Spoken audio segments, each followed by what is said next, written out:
Hit TV YouTube channels లో మీ వ్యాపార ప్రకటనలకు మరియు ప్రమోషనల్ ఇంటర్వ్యూస్ కోసం వెంటనే సంప్రదించండి. బాలినేని శ్రీనివాస్ గారు ఈవీఎంలో అవకతవకలు జరిగినాయి అని చెప్పి ఈసీకి ఆయన కంప్లైంట్ చేయడం జరిగింది. కంప్లైంట్ ఇచ్చిన తర్వాత ఈసీ 12 పోలింగ్ కేంద్రాల్లో ఈసీ అనేది మళ్ళీ రీకౌంటింగ్ అనేది చేస్తుంది. రోజుకి 2 కౌంటింగ్ కేంద్రాలు చొప్పున ఇలా రీకౌంటింగ్ అనేది. ఇప్పుడు ఒక ఓటు అటు ఇటు అయినా తప్పు ఎవరిదని మనం భావించవచ్చు.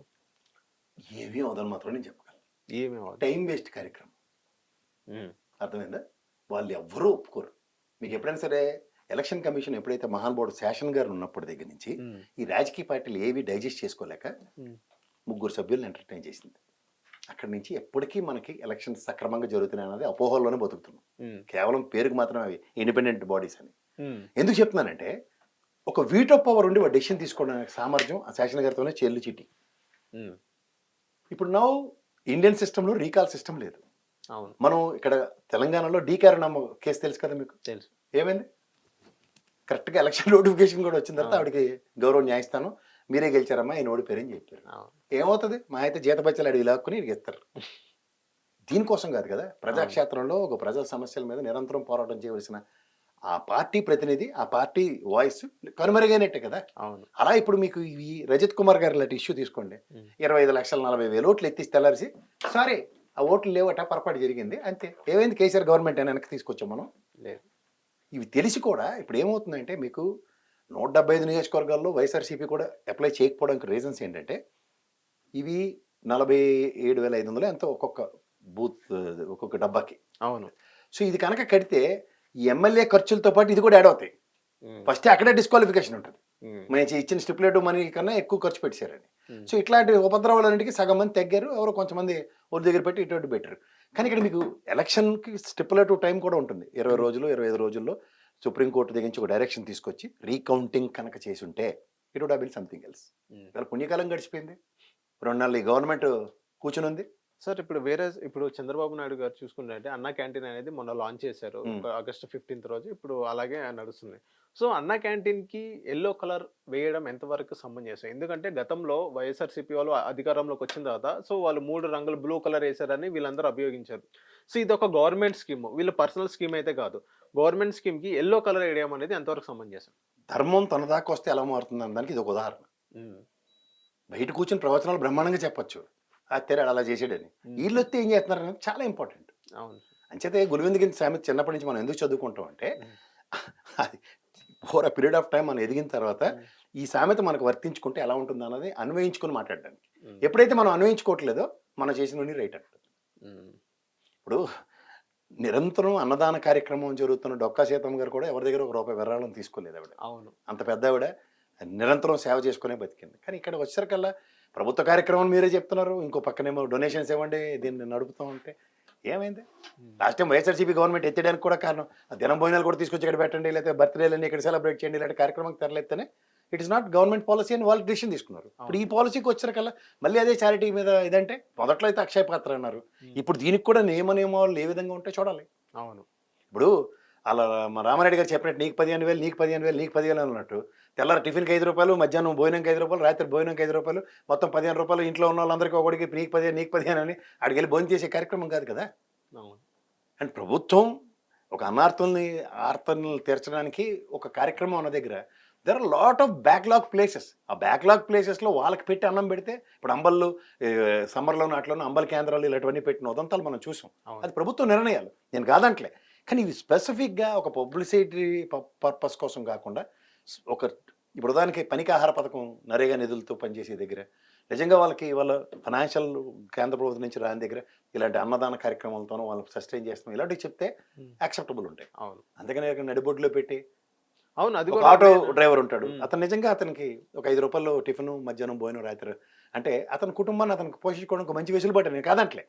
కానీ ఇది ఎంతవరకు జస్టిఫికేషన్ అంటే ఇప్పుడు అందరూ దాని మీదే ఇప్పుడు నియోజకవర్గం అంతా ఉన్నారనుకోండి, 175 నియోజకవర్గాల్లోనూ ప్రతి గ్రామంలోనూ ఇవన్నీ నడుస్తూ దీంతో ప్యారలల్ సిస్టమ్ రన్ అవుతుంది అనుకోండి, అప్పుడు దాని మీద విధి విధానాలు వేరేగా ఉంటాయి.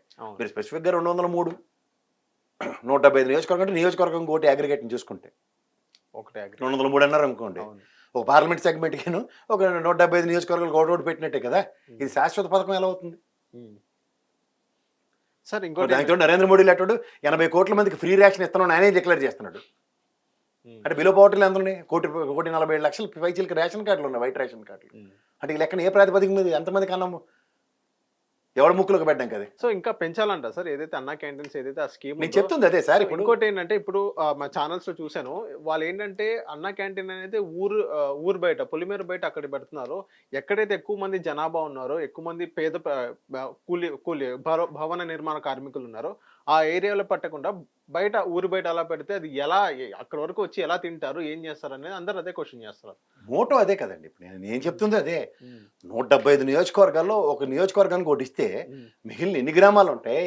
17,000 పైచీలకు గ్రామాలు ఉన్నాయి మనకి. ఒక్కొక్క గ్రామానికి 17,000 అన్నా క్యాంటీన్లు పెడితే అరే సమంజసం. ఊర్లో పెద్దవాళ్ళు ఉంటారు, పెన్షన్దారులు ఉంటారు, వాళ్ళకి ఎత్తిగతి లేని వాళ్ళ దగ్గర వాళ్ళకి జస్టిఫికేషన్స్కి ఇలాంటివి పెట్టారంటే అది మంచి ప్రభుత్వ కార్యక్రమం కింద నేను చెప్తాను. కానీ టింగ్ మని హెడ్ క్వార్టర్స్లోనో లేకపోతే మీరు చెప్పినట్టు ఊరవతల్లోనే పెట్టి ఎవరి ముక్కులోకి పెట్టడానికి ఎవరి కోసం అది?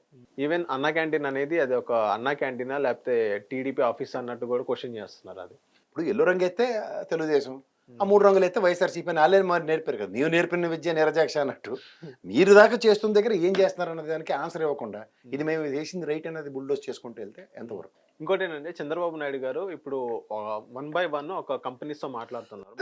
విన్ఫాస్ట్తో మాట్లాడి ఈవెన్ బీపీసీఎల్ వచ్చింది అండ్ నెక్స్ట్ యూట్యూబ్ టీమ్తో. సో ఇలాగా చేసుకుంటూ వెళ్తున్నారు. ఈవెన్ అమరావతికి ఒక 15,000 కోట్లు అనేది శాంక్షన్ అయింది.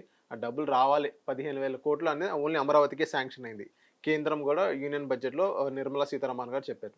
సో 1 by 1 అంత పెద్ద ప్రశ్నలు ఛానళ్ళలో కూర్చొని అడగండి. మీరు ఏమంటున్నారు సార్? మీరు అంటే మీరు కూడా జర్నలిస్ట్ కదా. మనం చంద్రబాబు నాయుడు గారి గవర్నమెంట్లో 2014 నుంచి 19 టర్మ్లో వరల్డ్ బ్యాంక్ లోన్ కోసం ప్రయత్నించారు చంద్రబాబు నాయుడు గారు. 15,000 కోట్లు రిజెక్ట్ చేయబడింది. ఇప్పుడు కేంద్ర ప్రభుత్వం బడ్జెట్లో మనకి ఏమి ఇచ్చి తిరగబడిపోలే, అప్పు చేసుకోవడానికి భరోసా ఇస్తామని మాత్రమే చెప్పారు. మీరేదో మనకి ఏదో గ్రాంట్లు ఇచ్చారన్నట్టు చెప్పకండి. ఇవాళ మన ఆంధ్రప్రదేశ్ రాష్ట్రానికి last budget sections of Jaganmohan Reddy కనుక చూసుకోగలిగితే 64,000 కోట్ల జీఎస్టీ బకాయిలు ఉన్నాయని చెప్పారు.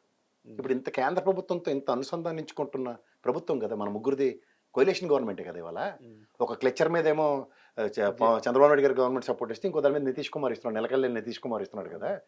ఇవాళ మన గ్రాంట్లు కనుక మనకు 64,000 కోట్లు ఫస్ట్లోనే అంటే జీఎస్టీ బకాయిలు మనకు వచ్చి ఉంటే ఇలా దగ్గర 15,000-18,000 కోట్లు అప్పు చేసి ఆర్బీఐ బాండ్లు మంగళవారం 2,000 కెలవలసిన అవసరం లేదు కదా రాష్ట్రానికి. మరి పొత్తులో ఉంటే పొత్తులో లేకపోతే మనకు రావాల్సిన డబ్బులు ఇవ్వనప్పుడు. రెండోది మీరు అన్నట్టు మనకి 15,000 కోట్లు ఏది బడ్జెట్లో పెట్టి గ్రాంట్ ఏం లేదు సార్. మనకేం డబ్బులు కూడా ఎలకేట్ చేయలేదు. అప్పు చేసుకోవడానికి భరోసా ఇస్తారు. అంటే మీరు చూడండి సిటీ పడారు అనుకోండి, ఒక గవర్నమెంట్ ఎంప్లాయీ సంతకం పెట్టినట్టు అన్నమాట. అంతే.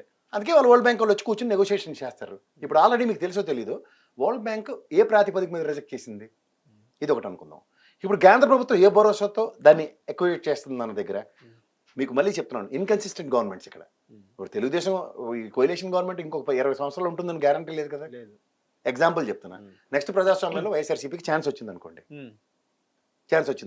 అతను 3 రాజధానులు అంటే ఇప్పుడు గతంలో అమరావతి రాజధాని అంటే తెలుగుదేశాన్ని ఓడగొట్టారు, వైజాగ్ రాజధాని అంటే జగన్మోహన్ రెడ్డిని ఓడగొట్టాడు.